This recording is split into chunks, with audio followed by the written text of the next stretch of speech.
ദൈവനാമത്തിന് മഹത്വം ഉണ്ടായിരിക്കട്ടെ. കർത്താവിൽ പ്രിയരെ, പ്രൈസ് ദി ലോർഡ്.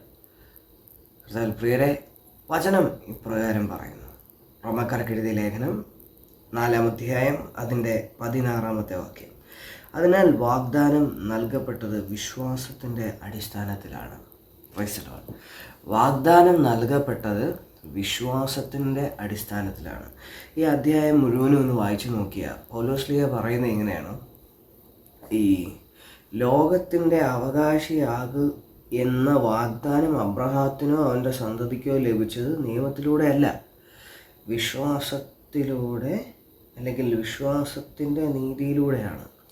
അതായത് നമ്മൾ എന്തെങ്കിലും കർത്താവിൽ നിന്ന് അല്ലെങ്കിൽ യേശുവിൽ നിന്ന് നമ്മൾ എന്തെങ്കിലും സ്വീകരിക്കുന്നത് ദൈവത്തിൻ്റെ വാഗ്ദാനം ചെയ്യപ്പെട്ടത്, അല്ലെങ്കിൽ ദൈവം വാഗ്ദാനം ചെയ്തത് വിശ്വാസത്തിലൂടെയാണ്, അല്ലെങ്കിൽ വിശ്വസിച്ചത് മുഖാന്തരമാണ്. പൗലോസ്ലീഹ പറയുന്നത്, ഞാനല്ല പറയുന്നത്. റോമാക്കാർക്ക് എഴുതിയ ലേഖനം 4-ാം അധ്യായം എടുത്ത് വായിച്ചു നോക്കിയാൽ മനസ്സിലാവും. അതായത് ദൈവം നമ്മളോട് വാഗ്ദാനം ചെയ്ത എന്തെങ്കിലും ഒരു കാര്യം ഞാൻ എൻ്റെ വിശ്വാസത്തിലൂടെയാണ് നമുക്ക് ലഭിക്കുന്നത്, അല്ലെങ്കിൽ നമുക്ക് ലഭിച്ചത്. എന്നാൽ ഇന്ന് നമുക്ക് കാണാൻ പറ്റുന്ന ഒരു കാര്യമെന്ന് പറഞ്ഞു കഴിഞ്ഞാൽ, ഇപ്പോൾ ഒരു കാര്യം നമ്മൾ ദൈവത്തിൽ നിന്ന് വാങ്ങിക്കാനായിട്ട്, അല്ലെങ്കിൽ ദൈവത്തിൽ നിന്ന് പ്രാപിക്കാനായിട്ട് നമ്മൾ എന്താ ചെയ്യുക? നമ്മളുടേതായിട്ടുള്ള എല്ലാ വഴികളും നമ്മൾ നോക്കും.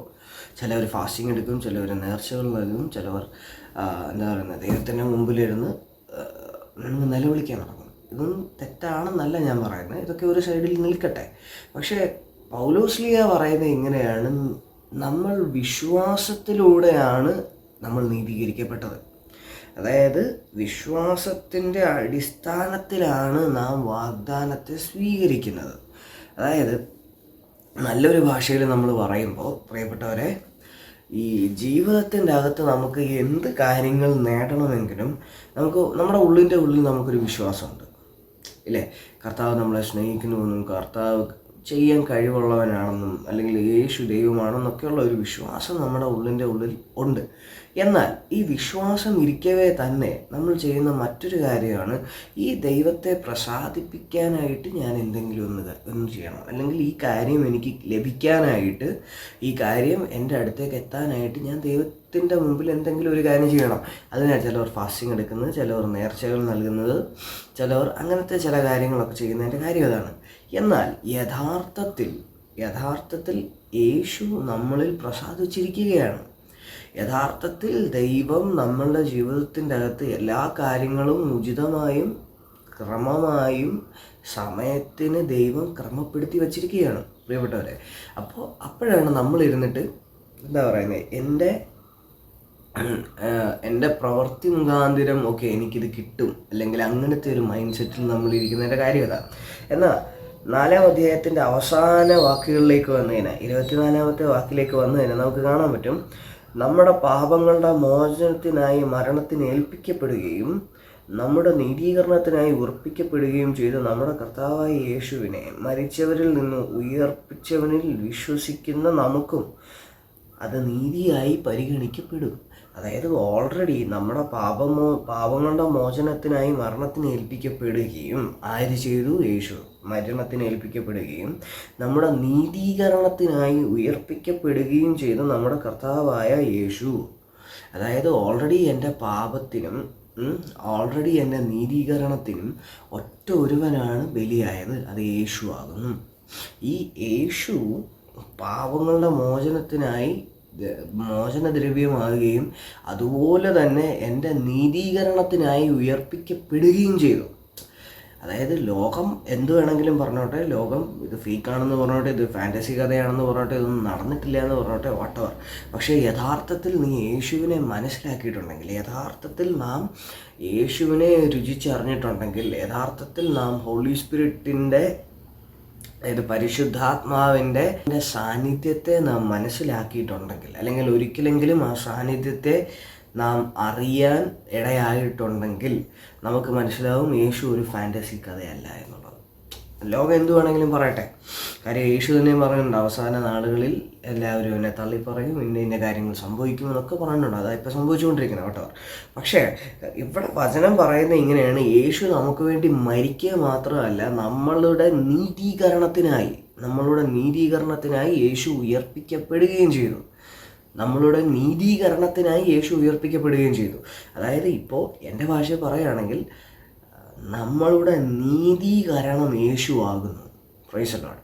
നമ്മളുടെ നീതീകരണം യേശു ആകുന്നു എന്ന് പറയുമ്പോൾ ഉയർപ്പിക്കപ്പെടുകയും ചെയ്തു. താഴോട്ടുള്ള വാക്യം, നമ്മുടെ കർത്താവായ യേശുവിനെ മരിച്ചവരിൽ നിന്ന് ഉയർപ്പിച്ചവനിൽ വിശ്വസിക്കുന്ന നമുക്കും അത് നീതിയായി പരിഗണിക്കപ്പെടും.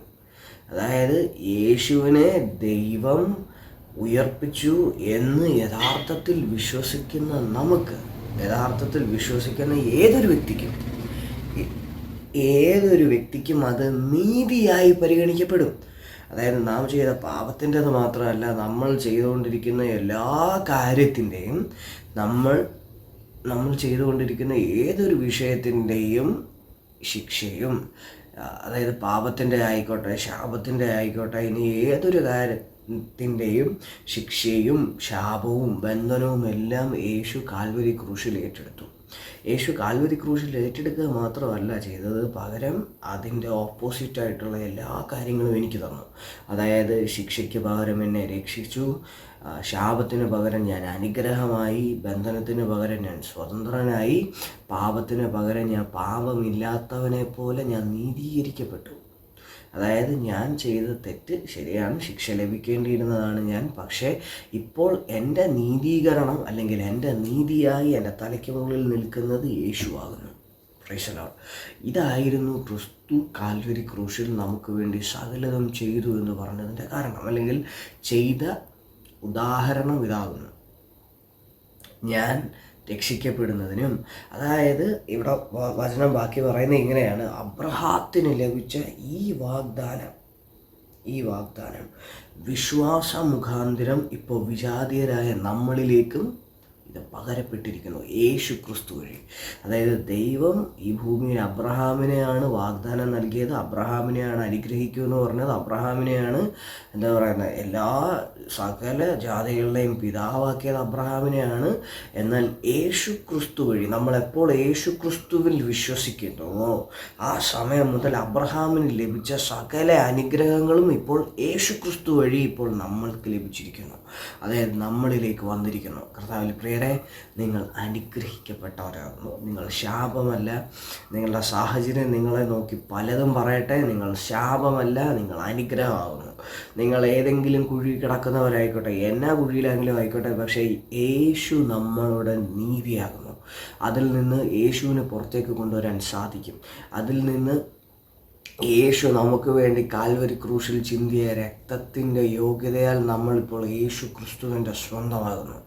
പ്രിയപ്പെട്ടവരെ, നിങ്ങൾ ഏത് സാഹചര്യത്തിലായിക്കോട്ടെ, ഏതവസ്ഥയിലായിക്കോട്ടെ, കർത്താവായ യേശു നമ്മളോട് കൂടെ ഉണ്ട്. നമ്മളെ രക്ഷിക്കാൻ അവൻ കഴിവുണ്ട്, അവൻ കഴിവുള്ളവനാകുന്നു.